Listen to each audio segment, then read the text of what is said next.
Now that you've learnt all the components of the golf swing, it's time to put them together. So, what do we need to do? Into our address position, right hand a little lower than left.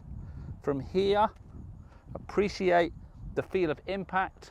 And now it's about concentrating on the full rotation in the backswing, down into impact, full flow into a finish. This is going to give you the qualities that you've rehearsed already, but ultimately become the base of your golf swing. Address position,